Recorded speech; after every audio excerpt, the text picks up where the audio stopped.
اپنے قاصد کی زبانی حیدر علی کا جواب سن کر مادھو راؤ نے بڑا خوفناک قہقہہ لگایا۔ یقیناً میں پونا واپس جاؤں گا، مگر حیدر علی کی لاش کو اس کی سرزمین میں دفن کرنے کے بعد۔ صلح کے مذاکرات میں ناکامی کے بعد پیشوا مادھو راؤ کی فوج دریائے تنگ بھدرا کے دامن سے نکل کر سرنگا پٹم کی طرف بڑھی اور دیکھتے ہی دیکھتے تمام شمالی اور مشرقی علاقے فتح کر لیے۔ پھر مرہٹوں کا یہ ٹڈی دل لشکر نجگل کے مقام پر آ کر رک گیا۔ نجگل بنگلور سے 30 میل کے فاصلے پر واقع ہے۔ حیدر علی نے واپسی کے وقت تمام علاقوں کو لوٹ کر ویران کر دیا تھا، اس لیے پیشوا کی فوج کو رسد حاصل کرنا دشوار ہو گیا تھا۔ دوسری طرف ایک پہاڑی کی اوٹ سے حیدر علی کی فوج نے ہر رات شب خون مارنا شروع کر دیا تھا، اور تیسری طرف قلعہ نجگل کے سپاہی ایسی بے جگری سے مدافعت کر رہے تھے کہ مادھو راؤ کثرت افواج کے باوجود فتح حاصل نہ کر سکا تھا۔ ابھی قتل و غارت کا یہ ہنگامہ جاری تھا کہ برسات کا موسم شروع ہو گیا۔ پیشوائے پونا شدید موسم کی ان سختیوں کو بھی برداشت کر لیتا، مگر اچانک اسے ایک سخت بیماری نے آ گھیرا۔ طبیبوں نے علاج شروع کیا، مگر مرض روز بروز بڑھتا چلا گیا۔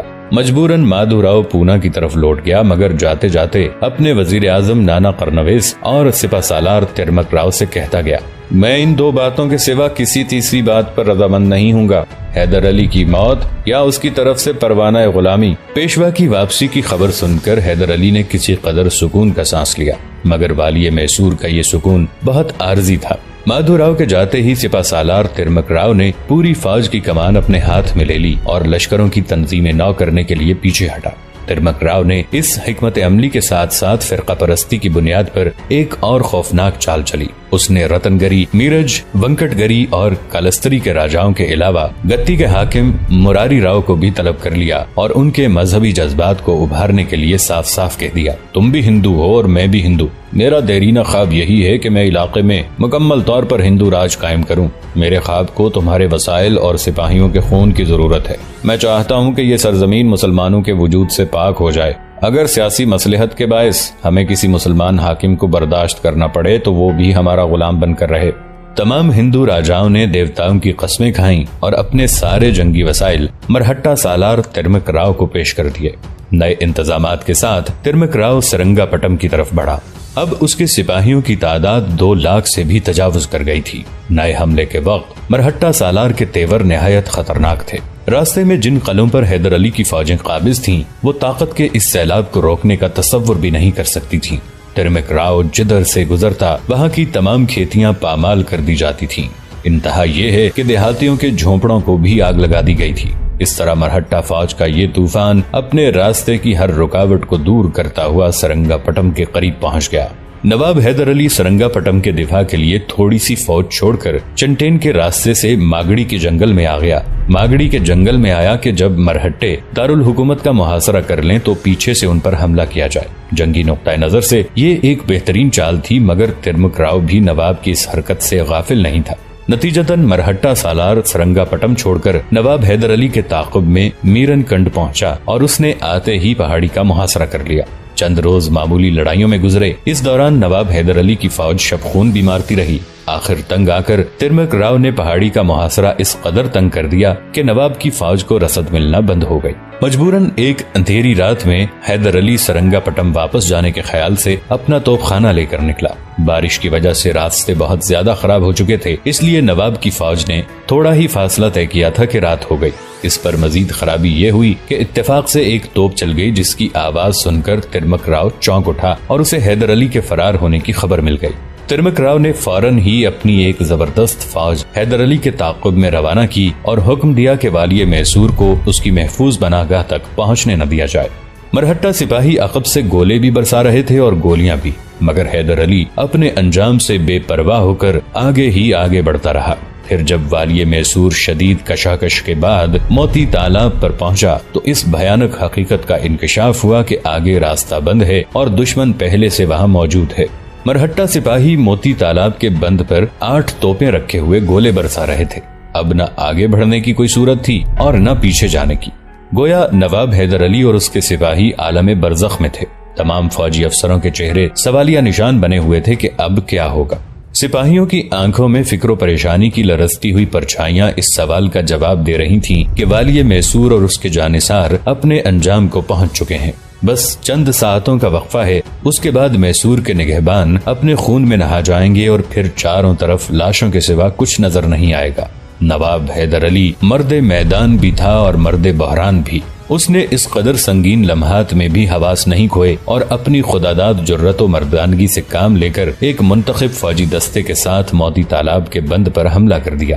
یہ حملہ اتنا شدید اور اچانک تھا کہ مرہٹے اپنی توپیں اور دیگر سامان جنگ چھوڑ کر فرار ہو گئے۔ یہاں حیدر علی نے مختصر سا قیام کر کے اپنی منتشر فوج کو جمع کیا۔ ایک دن اور ایک رات سے کسی سپاہی نے کچھ نہیں کھایا تھا، اس لیے پہلے شکم کی آگ بجھائی گئی۔ میسور کے تمام فوجی تھکن سے چور تھے۔ بعض افسروں نے رات بھر کے قیام کا مشورہ دیا، مگر حیدر علی نے ان کی اس تجویز سے اتفاق نہیں کیا اور انتہائی تھکن کے باوجود آگے ہی بڑھتا رہا۔ ابھی حیدر علی اور اس کے سپاہیوں نے تھوڑا ہی فاصلہ طے کیا تھا کہ مرہٹوں کی بڑی توپیں آ گئیں اور ترمک راؤ کے توپچیوں نے پوری شدت کے ساتھ گولے برسانے شروع کر دیے۔ ایک گولہ ٹیپو سلطان کے قریب آ کر پھٹا۔ کچھ دیر کے لیے حیدر علی کی سماعت مفلوج ہو کر رہ گئی۔ وہ بڑے کرب کے ساتھ چیخا، فرزند تم کہاں ہو؟ ٹیپو کے چاروں طرف کثیف دھواں اور گرد و غبار پھیلا ہوا تھا اور ولی عہد سلطنت نظر نہیں آ رہا تھا۔ والی میسور کے ساتھ دیگر فوجی افسر بھی چیخ اٹھے تھے۔ انہیں اندیشہ تھا کہ ٹیپو اور اس کا گھوڑا گولے کی زد میں آ گئے ہیں۔ بعض افسر یہی سمجھ رہے تھے کہ ولی عہد سلطنت کا کام تمام ہو گیا ہے۔ اسی خوف کے زیر اثر فضا میں بہت سی چیخیں گونج رہی تھیں۔ شہزادے آپ کہاں ہیں؟ گولے کے دھماکے سے ٹیپو کا گھوڑا الٹ گیا تھا اور ولی عہد سلطنت چند گز کے فاصلے پر جا گرا تھا۔ پھر اسے سنبھلنے اور اٹھنے میں کچھ دیر لگی۔ مرہٹہ توپیں مسلسل گولے اگر رہی تھیں۔ دھماکوں کی آوازیں اس قدر تیز تھیں کہ کان پڑی آواز سنائی نہیں دیتی تھی۔ نواب حیدر علی مسلسل فرزند تم کہاں ہو یہ کہتا ہوا والی میسور اس طرف بڑھا جس طرف اس کا محبوب بیٹا ایک خوفناک حادثے کی زد میں تھا۔ آخر ٹیپو سنبھل گیا اور اس نے باپ کی دردناک صدا کے جواب میں پوری طاقت سے چیختے ہوئے کہا، بابا محترم میں بالکل ٹھیک ہوں، آپ اپنا سفر جاری رکھیں۔ نواب حیدر علی گھوڑے سے اتر آیا تھا اور تیز قدموں کے ساتھ اس طرف بڑھ رہا تھا جدھر سے ٹیپو کی آوازیں آ رہی تھیں۔ گرد و غبار چھٹا تو حیدر علی نے بیٹے کی صورت دیکھی جو گرد و غبار سے اٹی ہوئی تھی۔ جانے پدر تم ٹھیک تو ہو؟ حیدر علی کے دراز اور طاقتور بازوؤں نے ٹیپو کو اس طرح اپنی آغوش میں لے لیا جیسے ولی عہد سلطنت کوئی معصوم بچہ ہو۔ ہاں نواب بہادر، جب تک میں خدا کے کرم اور آپ کی دعاؤں کے زیر سایہ ہوں اس وقت تک دشمن میرا کچھ نہیں بگاڑ سکتا۔ نواب حیدر علی کچھ دیر تک ٹیپو سلطان کا جائزہ لیتا رہا۔ پھر جب اسے یقین آ گیا کہ گولے کے اثرات سے ولی عہد سلطنت کا جسم محفوظ ہے تو وہ بے اختیار آسمان کی طرف دیکھ کر کہنے لگا، اے خدا، تیرا حقیر بندہ حیدر علی اپنی حقیقت کو خوب پہچانتا ہے۔ اسے جو کچھ ملا تیرے آستانہ کرم سے ملا۔ اگر تیری مشیت میں طے ہو چکا ہے کہ وہ ساری نعمتوں سے محروم ہو جائے تو پھر اس حال میں اسے زندہ نہ رکھنا کہ دشمن اس کے جسم پر قابو پا جائیں۔ میں تجھ سے آبرو مندانہ موت کا سوال کرتا ہوں، ایسی موت کی آخری سانس تک تلوار میرے ہاتھ سے نہ چھوٹے اور میرے بدن پر زخموں کی اس قدر لالا کاری ہو کہ میرا دشمن ان جراحتوں کا شمار نہ کر سکے۔ عجیب دعا تھی جسے سن کر ٹیپو سلطان اور دوسرے فوجی افسروں کی آنکھیں بھی بھیگ گئیں۔ سرنگا پٹم کی طرف سفر جاری تھا کہ اچانک ایک نئی افتاد آ پڑی۔ مرہٹے بڑی توپوں سے مسلسل گولہ باری کر رہے تھے۔ یکایک ایک گولہ ایک اونٹ پر پڑا جس پر بان لدے ہوئے تھے۔ ناگہاں آگ بھڑک اٹھی اور پھر اس آگ نے دوسرے اونٹوں پر لدے ہوئے بانوں کو بھی اپنی لپیٹ میں لے لیا۔ یہ بڑا خوفناک حادثہ تھا جس کے سبب حیدر علی کی فوج میں شدید انتشار پھیل گیا۔ پھر اس سے بھی بڑی مصیبت یہ پیش آئی کہ جلتے ہوئے بان اڑنے لگے اور ان بانوں کی وجہ سے بارود کی گاڑیوں میں آگ لگ گئی۔ گولے پھٹنے شروع ہوئے اور فضا دھماکوں سے لرز اٹھی۔ قیامت صغریٰ کا سا منظر تھا۔ میسور کے سپاہی آنکھیں بند کر کے اس طرح بھاگنے لگے کہ اب ان کے سامنے نہ کوئی منزل تھی اور نہ مقصد سفر۔ ہر طرف چیخیں ہی چیخیں تھیں۔ اس افتاد ناگہانی میں حیدر علی کے سینکڑوں سپاہی جل کر ہلاک ہو گئے۔ بارود کے چلنے اور گولوں کے پھٹنے سے اس قدر دھواں پھیل گیا کہ سپاہیوں کو ایک دوسرے کے چہرے تک نظر نہیں آ رہے تھے۔ مرہٹہ فوج نے اس صورتحال سے بھرپور فائدہ اٹھایا۔ وہ دھوئیں اور تاریکی کی آڑ لے کر حیدر علی کے لشکر کے قلب میں آ گھسے جس کے باعث مزید انتشار پھیل گیا۔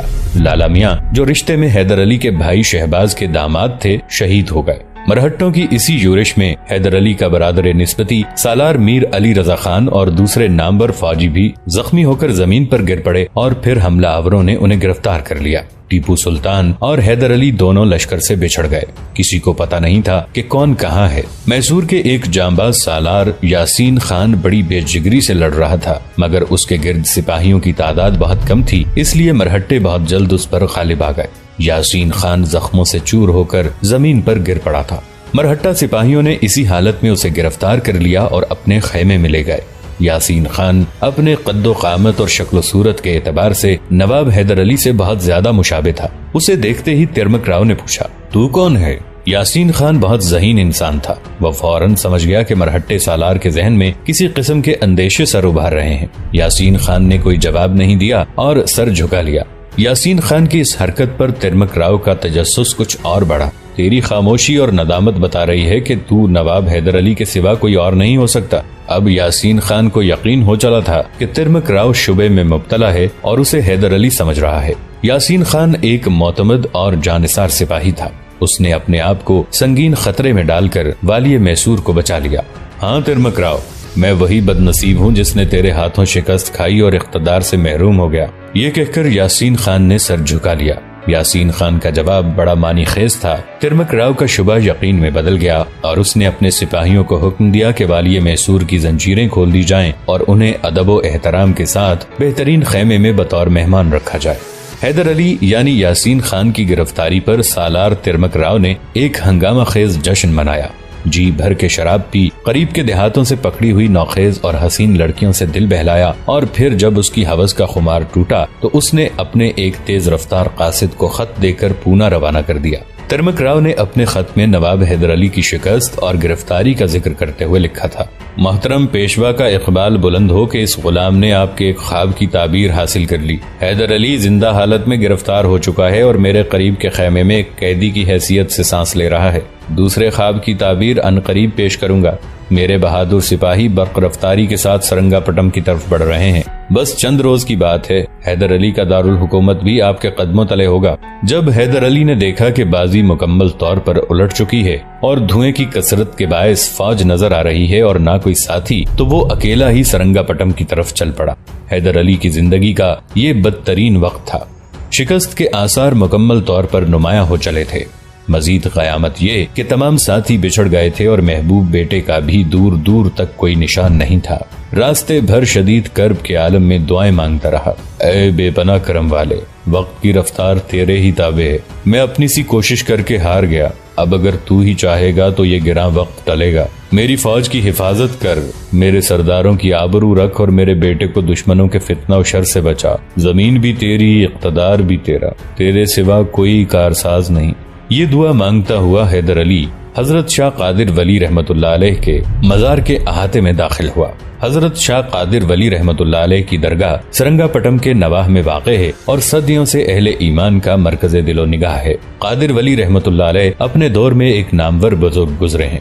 یہاں پہنچ کر حیدر علی نے 2 رکعت نماز ادا کی اور پھر دعا مانگتے وقت والی میسور پر گہری رقت طاری ہو گئی۔ ٹیپو سلطان بھی اپنے لشکر سے بچھڑ گیا تھا، بس 2 سپاہی اس کے ساتھ رہ گئے تھے۔ مرہٹہ فوجی ولی عہد سلطنت کے تعاقب میں تھے۔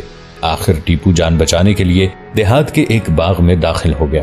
شہزادے، آپ کسی مکان میں پناہ لے لیجئے، ہم اسی مقام پر آپ کے گھوڑے کی حفاظت کر رہے ہیں۔ دشمنوں کے تعاقب کا خطرہ ختم ہوتے ہی ہم آپ سے آ ملیں گے، اور اگر خدمت عالی میں حاضر نہ ہو سکیں تو سمجھ لیجئے گا کہ یا تو ہمارے جسم دشمنوں کی تلواروں کا نشانہ بن گئے ہیں یا زنجیروں میں جکڑے گئے ہیں۔ ٹیپو گھوڑے سے اتر کر کچے مکانوں کی طرف بڑھا جن کا سلسلہ دور تک پھیلا ہوا تھا۔ جب ولی عہد سلطنت نے ایک مکان کے دروازے پر دستک دی اور صاحب مکان باہر آیا تو اسے اندازہ ہوا کہ یہ پورا گاؤں ہندو آبادی پر مشتمل ہے۔ ٹیپو جھجک کر رہ گیا۔ ہندو ہی اس کے تعاقب میں تھے اور وہ بھاگتے بھاگتے ایک ہندو ہی کے دروازے تک آ پہنچا تھا۔ میرے بھائی، میں ایک مسافر ہوں جو اپنے قافلے سے بچھڑ گیا ہے، کیا تم ایک رات کے لیے مجھے اپنے مکان میں جگہ دے سکتے ہو؟ صاحب مکان بہت غور سے ولی عہد سلطنت کے چہرے اور فوجی لباس کو دیکھتا رہا، پھر اس کی آنکھوں میں عجیب سی چمک جاگ اٹھی اور وہ کچھ کہے بغیر الٹے پاؤں اپنے گھر کے اندر چلا گیا۔ ٹیپو کو خیال گزرا کہ مالک مکان نے اسے پہچان لیا ہے اور وہ اپنے گھر کے دروازے سے نکل کر محلے داروں کو اس کے بارے میں خبر کرنے گیا ہے۔